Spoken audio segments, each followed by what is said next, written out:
Imagine ruling over millions, commanding vast armies, and building a city so advanced that even the Spanish compared it to Venice. Now, imagine watching it all crumble in just 2 years. That's exactly what happened to the Aztecs. But how? How could one of the most powerful empires in the Americas collapse so quickly? Was it superior Spanish weaponry, the betrayal of their own people, or something far more devastating? The truth is more shocking than the myths. The Aztecs weren't just conquered. They were undone by a perfect storm of political mistakes, deadly disease, and an enemy who understood how to turn their greatest strengths against them. But here's the real twist. The Aztecs almost won. There was a single moment where history could have changed forever. An event so crucial that had it played out differently, the entire conquest of Mexico might never have happened. And this wasn't just any battle, it was a massacre that nearly wiped out the Spanish invaders. The Aztecs had them surrounded, forcing Cortés into a desperate retreat. But how did the tide turn back in his favor? That's what we'll uncover. Stay with us until the very end, because in the conclusion, we'll reveal this incredible what-if scenario and explore how a single night could have rewritten the history of the Americas. Welcome to Armchair Archaeology, where we uncover the lost stories of ancient civilizations. If you love history as much as we do, make sure to like this video and subscribe for more deep dives into the past. Hit the notification bell so you never miss our deep dives into lost civilizations. It really helps the channel grow and brings more history lovers into our community. Now, let's begin our journey into the rise and sudden collapse of the Aztec Empire.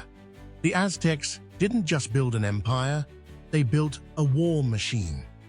By the early 1500s, they ruled over millions across central Mexico. But their dominance wasn't just about numbers, it was about strategy, intimidation, and a belief that warfare was sacred. Unlike other empires that expanded for land, the Aztecs waged war for tribute. Conquered cities were forced to send food, gold, and, most importantly, prisoners for sacrifice. To the Aztecs, war wasn't just about power. It was about keeping the universe in balance. They believed that the sun god Huitzilopochtli needed a constant flow of human blood to ensure the sun kept rising. This belief turned warfare into a religious duty, fueling an unstoppable cycle of conquest. Speaking of ancient civilizations and their mysteries, if you love exploring lost empires, check out our new ebook, Secrets of the Ancient World. It's packed with incredible stories of forgotten cities, advanced technologies, and unsolved mysteries. The link is in the pinned comment. To maintain control, the Aztecs conducted flowery wars, ritual battles fought not to destroy enemies, but to capture prisoners for sacrifice. Warriors were trained not to kill, but to wound and subdue. These battles ensured a steady supply of captives, but had a major flaw. They left enemy city-states alive and filled with resentment.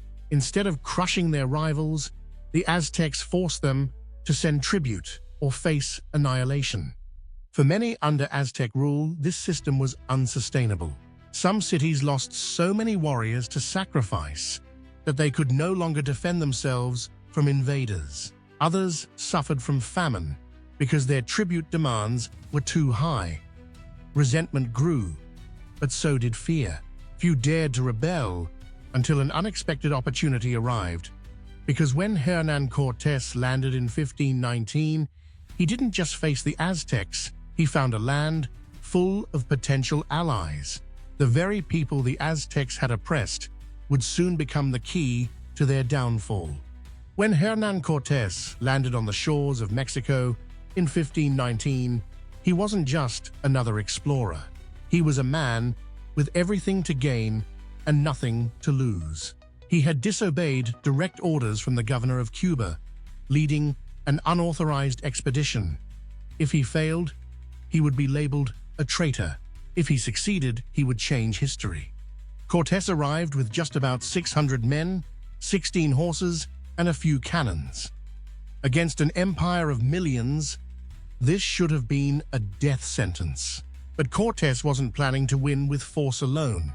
He would use strategy, deception, and diplomacy. One of his most infamous moves was burning his own ships to prevent retreat, ensuring his men had no choice but to fight.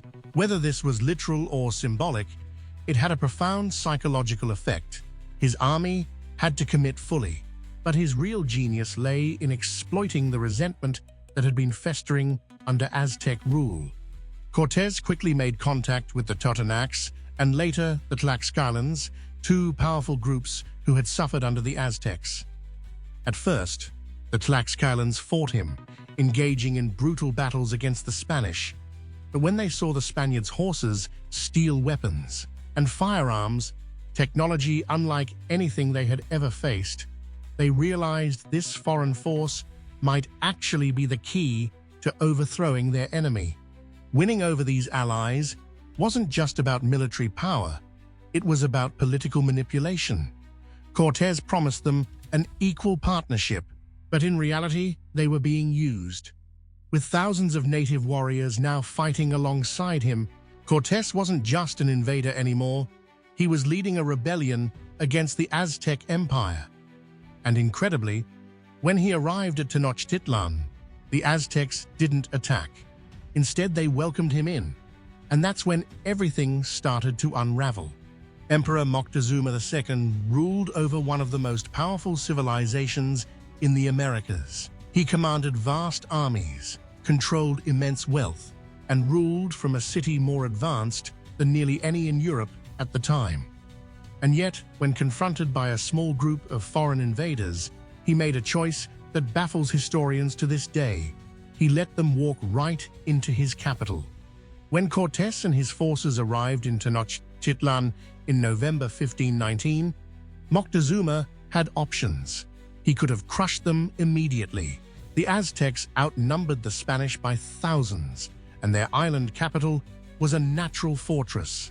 Instead, he chose diplomacy. He welcomed the Spanish as guests, offering them gold, lavish feasts, and a place to stay inside the royal palace. Why would he do this? Some believe Moctezuma was stalling for time, trying to assess the true threat. Others think he was following diplomatic protocol, treating Cortés as a visiting dignitary. Then there's the famous Quetzalcoatl theory, the idea that Moctezuma mistook Cortés for a returning god. While popular, modern historians doubt this was the primary reason. Aztec accounts suggest Moctezuma was not naive. He simply faced an enemy he didn't fully understand. What do you think? Was Moctezuma's decision based on fear, diplomacy, or something else entirely? Let us know your thoughts in the comments. We love hearing your theories. But Moctezuma's hesitation gave the Spanish time to take control. Within days, Cortés made his boldest move yet. He took Moctezuma hostage in his own palace. At first, the emperor continued ruling as a puppet, even ordering his people to comply with Spanish demands. But resentment was building fast. The people of Tenochtitlan would not tolerate this humiliation for long. Tensions in the city were about to explode into violence, and soon Moctezuma would learn that even an emperor is not safe from the wrath of his own people. By the spring of 1520, Tenochtitlan was a city on edge. The Spanish had been staying in the royal palace for months, and the Aztecs were growing restless under their presence. Moctezuma, now a hostage, was losing control. But then, one reckless act of violence would turn this growing tension into full-scale rebellion. At this time, Cortés had left the city to deal with a Spanish force sent to arrest him. In his absence, he left Pedro de Alvarado in charge, a man known for his impulsive and ruthless nature. That May, the Aztecs gathered for the Tenochtitlan festival, a sacred ceremony honoring the god Tezcatlipoca. Thousands of nobles, priests, and warriors assembled in the courtyard of the Templo Mayor, playing music, dancing, and making offerings. Then, without warning, Alvarado ordered his men to attack. Spanish soldiers sealed off the exits and launched a ruthless attack. According to Aztec accounts, the massacre was so brutal that the temple courtyard was left soaked in blood, and the dead filled the streets. Even the sacred drums, which had been playing for the gods, were silenced, drowned out by screams. Why did Alvarado do this? Some historians believe he feared the festival was a cover for an uprising. Others think he simply saw an opportunity to eliminate the Aztec elite. But whatever his reasoning, the result was the same. This massacre ignited an explosion of fury. The people of Tenochtitlan rose up in arms, surrounding the palace where the Spaniards were staying. They were no longer guests. They were trapped invaders. And soon, the streets of the empire's great capital would become a battlefield. The massacre at the Templo Mayor was the final straw. The people of Tenochtitlan, already wary of the Spanish, now saw them as brutal murderers. Riots erupted across the city. Enraged warriors laid siege to the palace where Cortés's men were trapped, cutting off their food and water. When Cortés returned from his mission outside the city, he walked into a disaster. Desperate to regain control, Cortés made a fateful mistake. He forced the captive Moctezuma to address his people.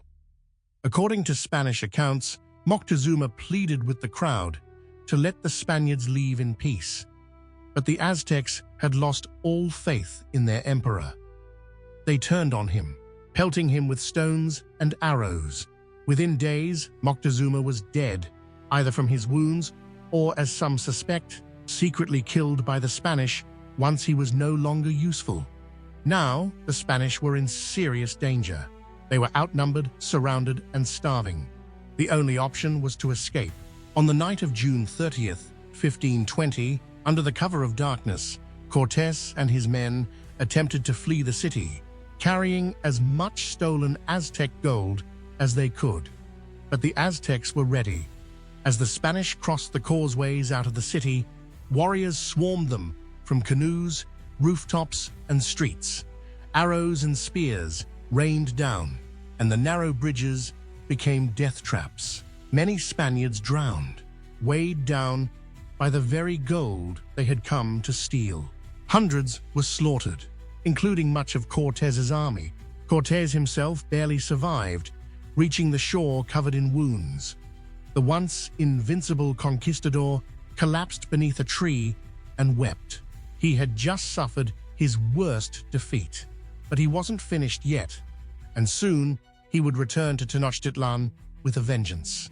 While Cortés and his surviving men retreated, an even deadlier enemy had already arrived in Tenochtitlan: smallpox.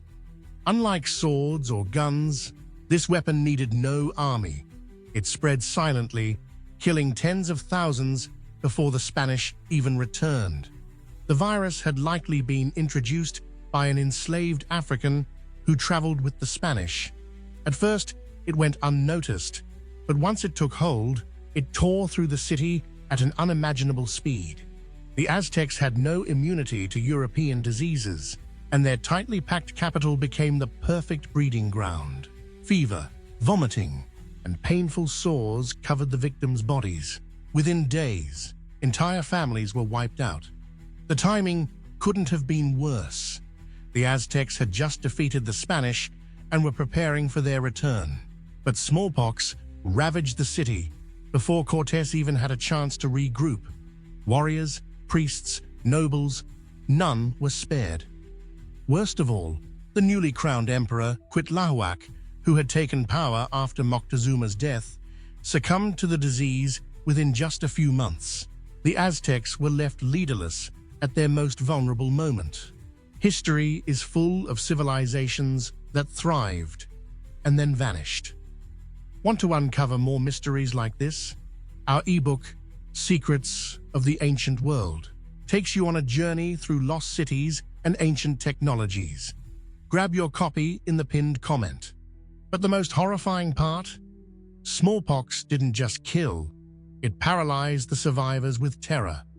The dead lay in the streets, stacked in piles so high that no one could clear them away. The air itself was filled with the stench of rotting corpses. Those still alive were too weak to care for the dying, leaving many to perish alone. To the Aztecs, it must have seemed like the gods had abandoned them. By the time Cortés and his allies returned in 1521, half the population of Tenochtitlan had already been wiped out. The once mighty empire had been fatally weakened, not by war, but by an unseen enemy they had no way to fight. And now, the final battle for Tenochtitlan was about to begin. By the time Cortés returned to Tenochtitlan in 1521, the city was already broken. Smallpox had wiped out nearly half its population, including its emperor. The new ruler, Cuauhtémoc, was young, determined, and fiercely resistant to Spanish rule, but he was fighting an impossible war. Cortés had learned from his mistakes. Instead of rushing into the city, he changed tactics. He and his thousands of native allies, primarily Tlaxcalans, cut off Tenochtitlan's food and fresh water supply. The once thriving metropolis, built on an island in the middle of Lake Texcoco, became a death trap. Starvation, disease, and exhaustion began to do what the Spanish weapons couldn't. Then came the final assault. Over 3 brutal months, the Spanish and their allies launched wave after wave of attacks, street by street. The Aztecs fought back. Imagine standing in the ruins of what was once the greatest city in Mesoamerica. The canals, once flowing with clean water, were now clogged with bodies. The temples, once towering symbols of power, had become battlegrounds. Every inch of Tenochtitlan was soaked in destruction.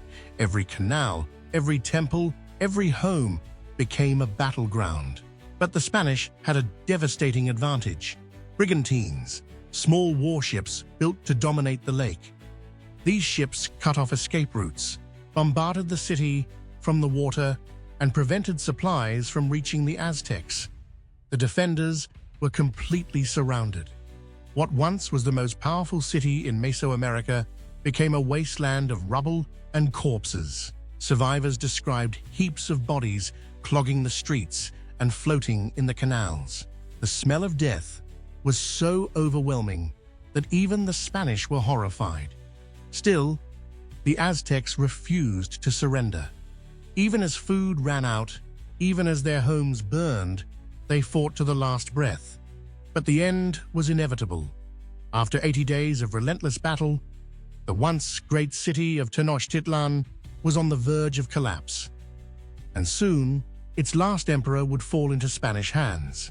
If you're enjoying this journey into history and want to support the channel, consider hitting the Super Thanks button. Every contribution helps us bring you more high-quality history content. By August 1521, Tenochtitlan was unrecognizable. Once the most powerful city in Mesoamerica, it was now a smoldering ruin filled with corpses and starving survivors. The canals, once the lifeblood of the city, were clogged with bodies, ash, and debris. Yet, despite everything, the siege, the disease, the hunger, the Aztecs still refused to surrender. Their leader, Emperor Cuauhtémoc, was no ordinary ruler. Unlike Moctezuma, who had hesitated, Cuauhtémoc fought to the bitter end. He led his warriors in relentless counterattacks, forcing the Spanish to fight for every inch of the city. Even as his people starved and disease spread, he refused to abandon them. He knew that surrender could mean total destruction. But by August 13, 1521, there was nowhere left to run. With the Spanish closing in, Cuauhtémoc and his remaining warriors attempted a daring escape across Lake Texcoco in canoes. However, Cortés had planned for this. His brigantines, the warships built specifically for the siege, intercepted the emperor's canoe before he could escape. After months of fierce resistance, the last ruler of the Aztecs was captured alive. Some sources claim Cuauhtémoc surrendered with dignity, telling Cortés, "I have done my duty in defending my city and my people. Now I am in your hands. Kill me if you wish." But Cortés spared him for now. Instead, the Spanish tortured Cuauhtémoc, burning his feet and hands to force him to reveal hidden Aztec gold. Despite unimaginable pain, the emperor refused to betray his people. With Cuauhtémoc in chains and Tenochtitlan in ruins, the Aztec Empire was officially dead.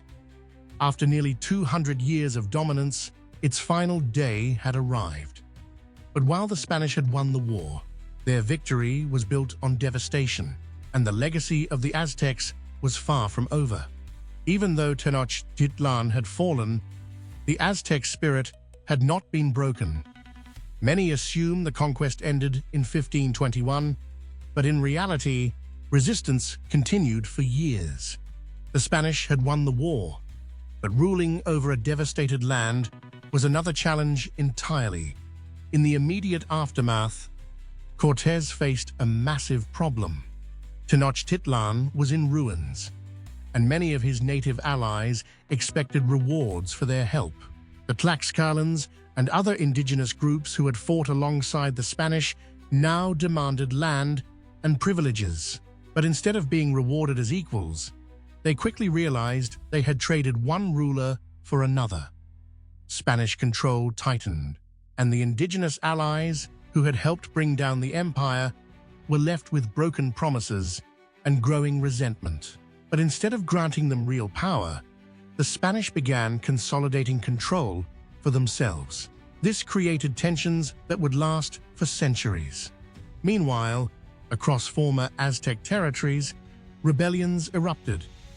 Some cities, like Texcoco, reluctantly accepted Spanish rule, but others refused to submit.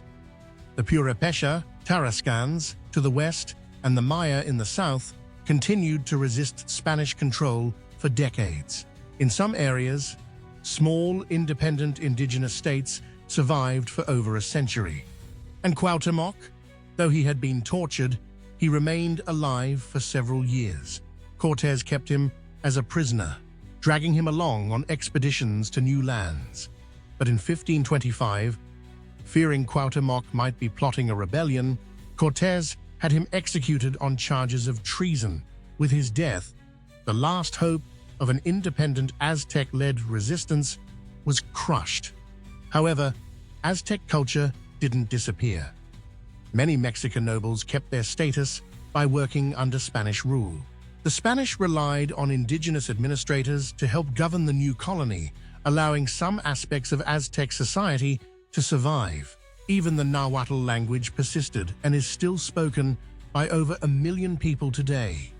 The fall of Tenochtitlan was not just the end of an empire, it was the beginning of a new, deeply complex chapter in Mexico's history. Though the Aztec civilization had been conquered, its legacy would never be erased. The fall of Tenochtitlan marked the end of the Aztec Empire, but it was not the end of its people, its culture, or its influence. Nearly 500 years later, traces of the Aztec world remain deeply woven into Mexican identity. One of the most visible legacies of the Aztecs is Mexico City itself.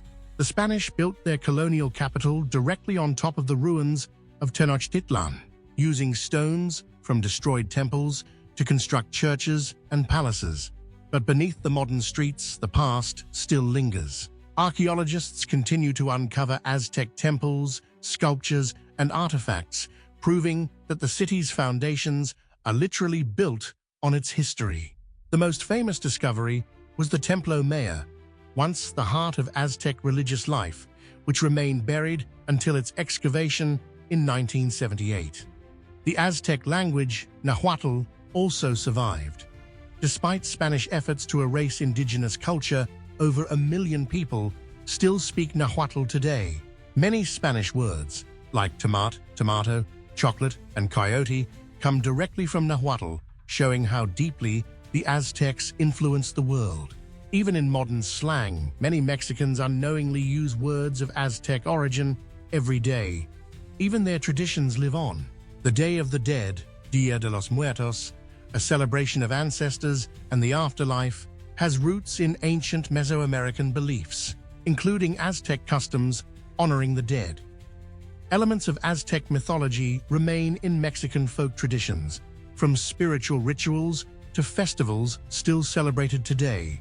And then there's their greatest legacy, the Mexican identity itself. The eagle and the snake on the Mexican flag come from the Aztec founding myth of Tenochtitlan. Their story, once one of conquest and loss, is now a symbol of strength, survival, and pride. The Spanish took their empire, but the Aztecs live on.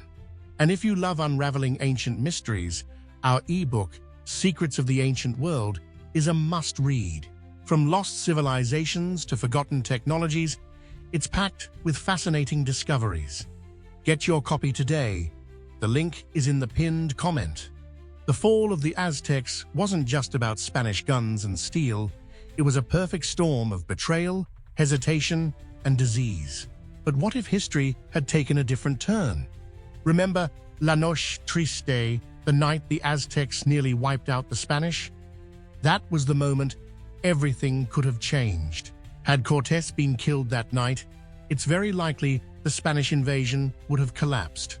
Without his leadership, there would have been no regrouping, no second attack, and no siege of Tenochtitlan. The Aztecs could have rebuilt their defenses, strengthened their alliances, and pushed back any future invaders. The conquest of Mexico might never have happened, or at least not in the way we know it today. But history is made of turning points, and this one went in Spain's favor. In the end, it wasn't just Spanish weapons that brought down the Aztec Empire, it was smallpox, political divisions, and the fateful decisions of Moctezuma and Cuauhtémoc. Yet despite their fall, the Aztecs never truly disappeared. Their legacy remains alive in modern Mexico, in its language, traditions, and even its flag. And to think it all could have ended differently on La Noche Triste. If that night had gone another way, perhaps the Aztecs would have endured, and history as we know it would have been rewritten. If you enjoy this deep dive into history, be sure to like this video and subscribe to Armchair Archaeology for more fascinating explorations of lost civilizations. What ancient empires should we cover next? Tell us in the comments. And as always, keep exploring, keep questioning, and keep the past alive.